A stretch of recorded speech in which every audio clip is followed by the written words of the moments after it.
Good morning. Good morning. Welcome or welcome back to Bookeemonsters. My name is PK. It is Thursday, April the 18th. We're having a good day. I know it's early, but hope you're intentionally going to program a good day if this is early for you. If you're watching it on replay, thank you very much. Appreciate you too. Today we'll be looking at the new releases that are in the genres of fantasy and science fiction. Every day of the week we look at a different genre of the new books that are being released into the wild this week. And on Mondays, we look at cozy mysteries. On Tuesdays, we look at mysteries and thrillers. On Wednesdays, we look at romance. Thursdays, fantasy, science fiction. Fridays are Freeform Friday. Quick announcements. I do have sprints tonight at 6 p.m. Mountain Time, 8 p.m. Eastern. They'll go for 2.5 hours. Our next ones after that are on Saturday afternoon at 1 p.m. Mountain Time, 3 p.m. Eastern. Let's go for 5 hours. I do every Tuesday and Thursday evenings and Friday afternoons. We don't have a lot of fantasy science fiction, so we'll probably finish off today with more cozy mysteries because there's always a lot.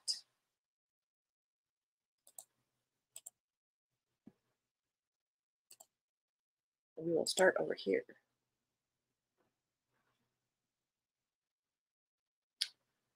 To gaze upon wicked gods. Let's try this.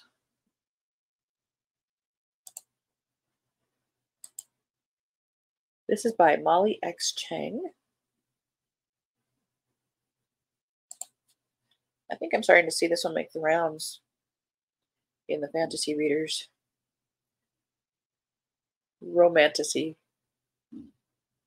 She has power over death. He has power over her. When two enemies strike a dangerous bargain, will they end a war or ignite one?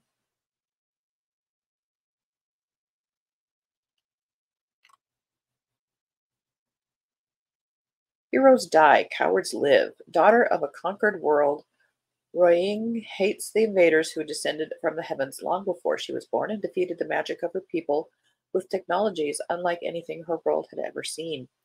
Blessed by death, born with the ability to pull the life right out of mortal bodies, Roying shouldn't have to fear these foreign invaders, but she does, especially because she wants to keep herself and her family safe. When Ring's gift is discovered by an enemy prince, he offers her an impossible deal. If she becomes his private assassin and eliminates his political rivals, whose deaths he swears would be for the good of both their worlds and would protect their people from further brutalization, I promise. Her family will never starve or suffer harm again, but to accept this bargain, she must use the powers she has always feared, powers that will shave years off her own existence. Can Ring trust this prince whose promises of a better world make her heart ache and whose smiles make her pulse beat faster? Are the evils of this agreement really in the service of a much greater good? Or will she betray her entire nation by protecting those she loves the most?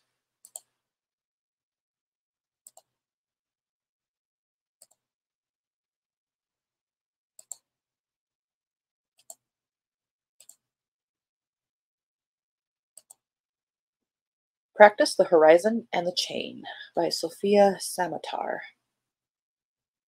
named a best sci-fi book of 2024.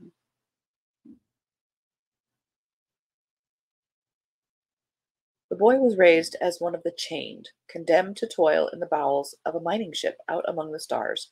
His whole world changes, literally, when he is yanked upstairs and informed he has been given an opportunity to be educated at the ship's university alongside the elite. Isn't he leaping several grades to jump into university?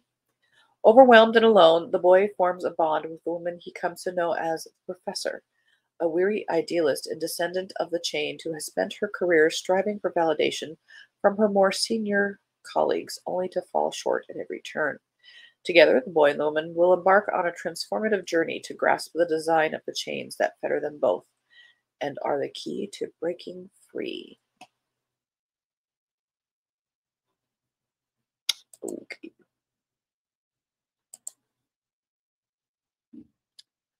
Pinquickle's Folly. That is a fabulous title. The Buccaneers, Book 1. Demon Wars, The Buccaneers. This is by, R.A. Salvatore. That's a big name. returns to his signature world of Corona, introducing a dynamic new part of the southern coast never written of before as a great starting place for readers of the Demon Wars saga, The Buccaneers. The first adventure in the Buccaneers trilogy begins in the free sea outside of the control of the usurping Zokane Empire. I apologize. I've not read this author. I know who he is, but I've not read it, so I don't know how to pronounce it. Where the dwarven Pauri pirates and merchants sail, but the golden-skinned Zokanai have begun to encroach upon these waters behind the rapacious attacks of the frigate Crocodile, helmed by Captain Aketz. But when forced to submit, these sailors choose to live, free to do as they please, without some fool or another pretending to hold power over them. A pirate adventure. Quickle. That's a great word.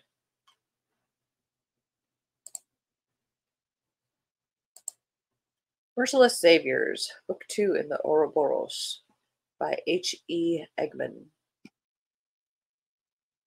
This is a conclusion. It was just a duology in which a teen Gem finds out they're a reincarnated god from another world. That day at the First Church of Gracie changed everything for Gem Eccles, not just because Marion and Poppy betrayed them. Forced to use the Ouroboros knife on Zephyr, who had kidnapped their parents, Gem now has the power of the god of air. While for any other god things might work out okay, the magician, whose role within the pantheon is to keep the balance, having the power of another god has thrown everything into chaos. The goddess of death can now reanimate corpses. The god of art's powers are now corrupted and twisted, giving life to his macabre creations. And while the god of land has always been able to communicate with creatures of the earth, now everyone can hear their cries. As Gem, Rory, and Enzo search for a way to restore the balance without sacrificing themselves, new horrors make them question how far they're willing to go. In the end, Gem may be forced to fully embrace their merciless nature and kill off their own humanity, if it ever really existed in the first place.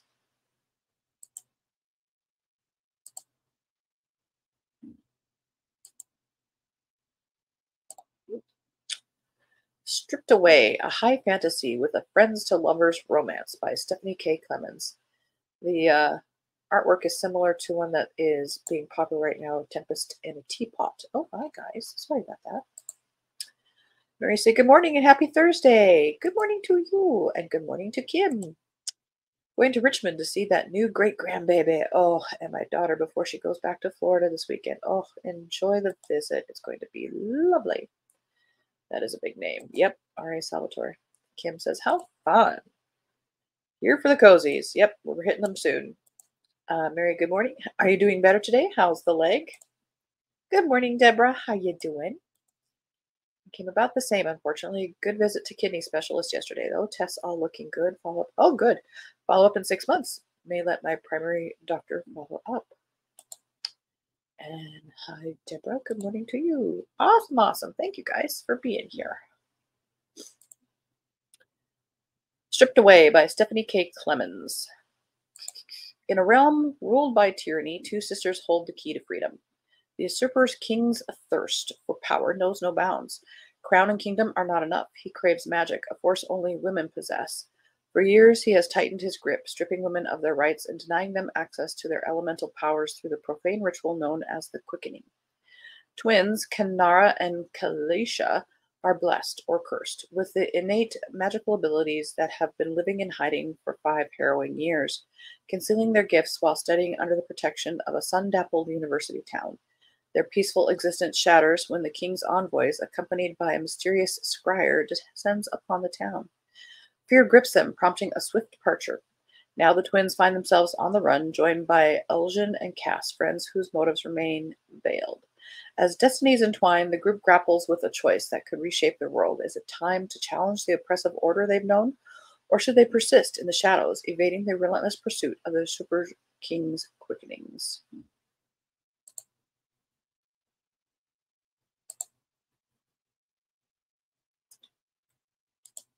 Hoodwinked in Hotlanta by Elizabeth R. Jensen. Upon discovering a box of journals, Elise Hutchinson finds herself haunted by thoughts of her family. She knows little more about them than they were horse ranchers like her, dating back over 100 years before the virus changed the whole world. Elise meets Josh on a blind date, yet their encounter is far from a coincidence. As a double agent for the FBI and the anti-government organization Hellfire and Chaos, Josh's loyalty will be tested when both have a particular interest in Elise and the magical talents she is rumored to have. Duty requires he turn her over to them. However, the feelings the pair have developed for each other have him ready to protect her at all costs. Can Elise find the truth about her ancestry in time to save them both, or will Josh be forced into a betrayal that will ruin their lives and chance at happiness forever? That's it. That's all I got for fantasy and science fiction. So we are back to Cozy Mysteries. Bringing my son to oral surgery today. Ooh. Is it the wisdom teeth stuff? Cam Lake is okay this morning, though. I haven't gotten up yet. Well, keep relaxing. It's okay to relax. Mary says, good luck, never fun, but good that you can be there. Yeah. Slim pickings indeed. Indeed. I suppose I can pop over here. I was just trying it out. All right, where were we? We were over here, and I knew we were starting at the Honeydew Queen because I like the title. All right, back to Cozy Mysteries. This is by KP Stafford. I have been called KP. At least I got the letters right? First, in the Cobbler's Bluff Cozy Mysteries, Myrtle Camp is the town busybody and noses into everyone's business.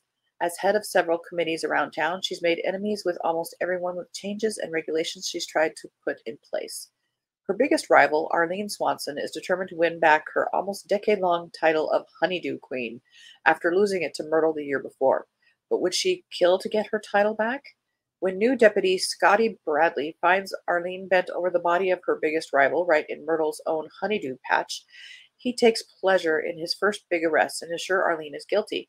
With the whole town pointing fingers and adding in their own suspicions, most of the clues seem to point to Arlene. Angered at the incompetence of the local law and determined to prove her innocence, Arlene's best friends, Peggy and Marty, must snoop around and dig deep to find out the truth, even if that means the truth points to Arlene. In the small community of Cobbler's Bluff, everyone knows everyone's business. But who had it in for Myrtle other than Arlene? Who would actually go to such means to get rid of her? And this was the title I was reading. Sorry about that. It's cute, but it still has sort of that cartoony cover.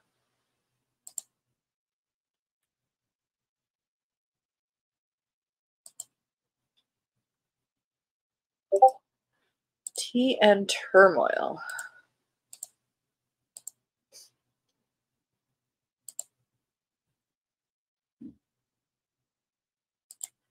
Dental implant. Oh, okay. Putting in a new one.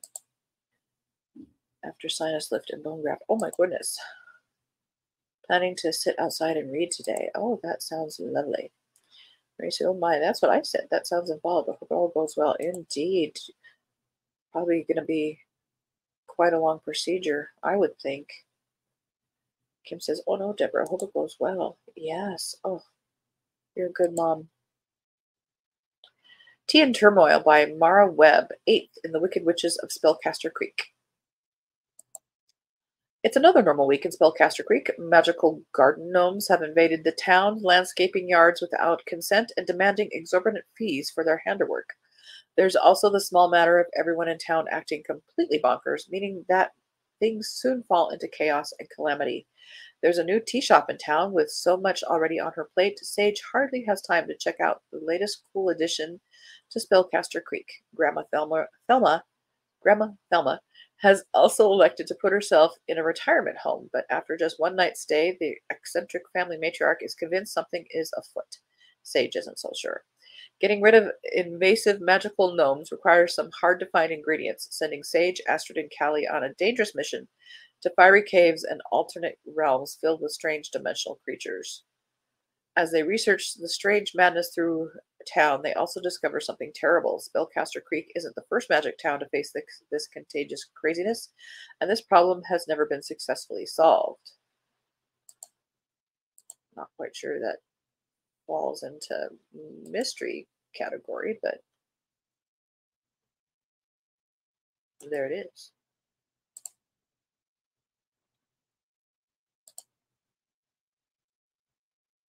Fetching Fatality and the Bow Wow Bakery, a doggy bakery cozy mystery.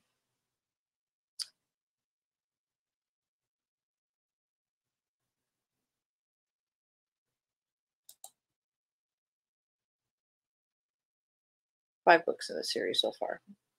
Sophie Harrington cherishes the simple joys of small town life and shares her peaceful existence with her adorable weenie dog Max and her beau officer Ray. Sophie is the proprietor of Max's Bow Wow Bakery, a store for pet lovers and their furry friends who visit excitedly while enjoying scrumptious baked goods. The excitement over an upcoming wedding takes a turn for the worse when the event planner is murdered during the wedding preparations. A series of mishaps related to the wedding dress, catering, and a clumsy bride may indicate more than just a curse over happily ever after. With wedding celebrations hanging in the balance, Sophie Hadley and Winks, a favorite college roommate from culinary school, are thrust into a race against time to solve the murder and ensure a hitch-free wedding.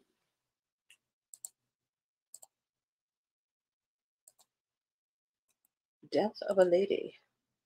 What do you mean, page not found?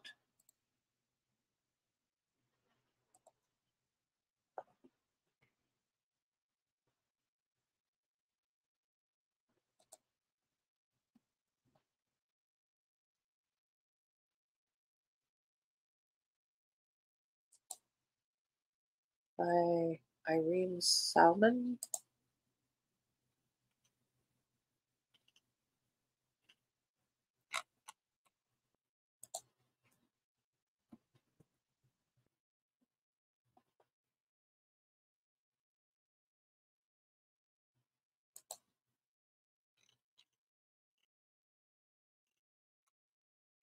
Huh, they must have pulled it.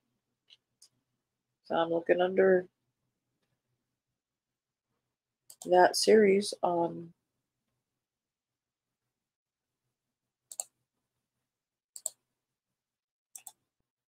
Amazon and they're not listing that book. Sorry, guys. It looked kind of interesting. Historical. Oh, this one just squeaked under. It's 99 pages.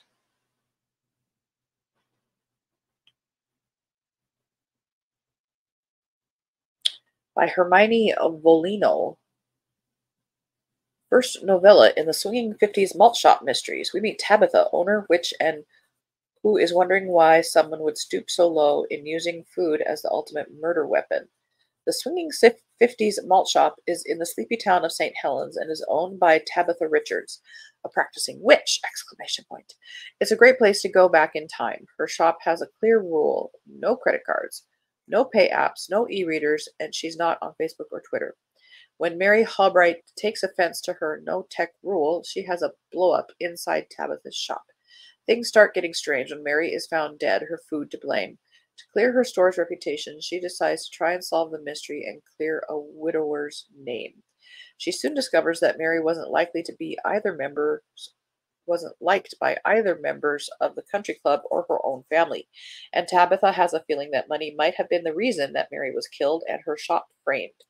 Unknown to her, however, there's a lot more going on, and the road to truth might just close her shop for good.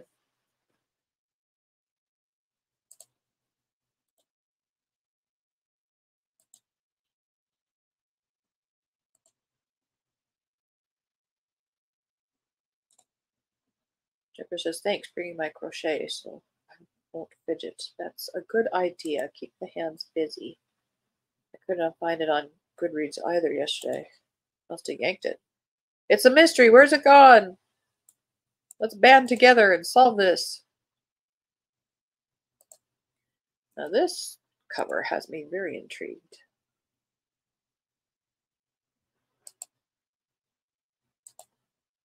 The Flower of the Gods, a Dr. Brian Willoughby mystery book number 4 by Penny Brojacki. When Amy discovers traces of a person she thought was long lost, she is thrown into a whirlwind of chaos. This discovery leads her to South Korea, where she soon discovers that everything she thought she knew about her family is about to be challenged. As she delves deeper into the mysterious past of her parents, she uncovers a shocking truth that will change everything. As if dealing with the shocking reveal wasn't enough, Amy also finds herself on a race against time. She must find a powerful object before the ruthless Black Raiders get their hands on it, as Loki is determined to use this object to wreak havoc on the world. Wow, let's combine several. With time running out, Amy must put all her wit to find the hidden object and prevent it from falling into the wrong hands. She only has one wit. But she won't be alone in this quest. Probably has this guy. I like the cover anyway.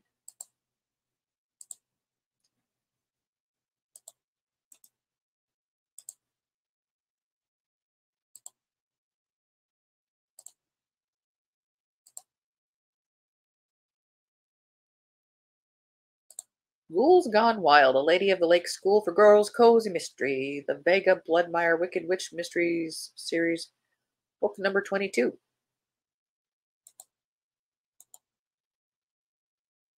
And it's a little over 250 pages. Good for that person. And 22 books. Pretty cover. Wicked Witch's Murder Mystery. A ghoul who breaks her no-flesh diet. A kitsune trickster with a side hustle as an identity thief. This death is more than it seems. Vega Bloodmire has finally decided to master her ghoul powers in secret, so that she will be less likely to give into cravings and lose control. I'm out. She plans to practice in a safe way, eating only animals to set off her shape-shifting abilities. After venturing to the forest and consuming a fox corpse, Vega is shocked to discover she hasn't eaten a fox at all. Instead of transforming into an animal, she turns into a person. Good Lord, we're saved by the bell. That means Vega accidentally consumed a lycanthrope, kitsune, or shapeshifter. She knows a teenage girl has been murdered, etc., etc. Ew. All right. Let's make time for one more so that we're ending on a happier note. Please be happier. The Problem in Paris, a movie star mom international cozy mystery. This is by Jacqueline M. Green, first in the movie star mom series. Mandy Monroe always thought she would see Paris with her husband, Darius. But since he decided to travel the open road in an RV with some hussy, Mandy is visiting Paris with her movie star daughter, Sasha, who is filming scenes for her new movie. Mandy's looking forward to a weekend of sightseeing, dining, and relaxing. When a man falls to his death right in front of her, Mandy's plans change. The police say the fall was accidental, but how does that explain the blackmail note that fell from his pocket? With her British Indian housekeeper companion, Lila, along for weekend, Mandy sets out to prove the man's death was no accident. But can she do it before the killer silences her? Or perhaps worse, she winds up on social media again. Well,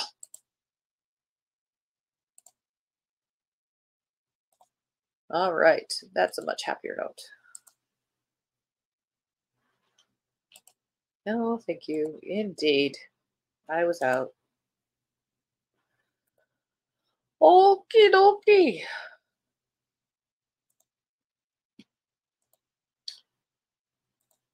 Thanks, PK. You all have fun today, and so you have fun. Oh my goodness, you're gonna have great time. Good luck again, Deborah, and hope your leg is better once you are up. Yeah, I'm not a fan of paranormal witches, ghosts. Not for me. It has to be just the best, and I would be interested, but some of these are just bleh. Ooh, all righty, guys. Again, we do have sprints tonight at 6 p.m. Mountain Time, 8 p.m. Eastern. They'll go for 2.5 hours. So bring a book, work on a project, whatever, or just close your eyes and relax, which sounds lovely. Hope you're reading good books, and please take care of yourself. You guys have a good time with the things that you have planned.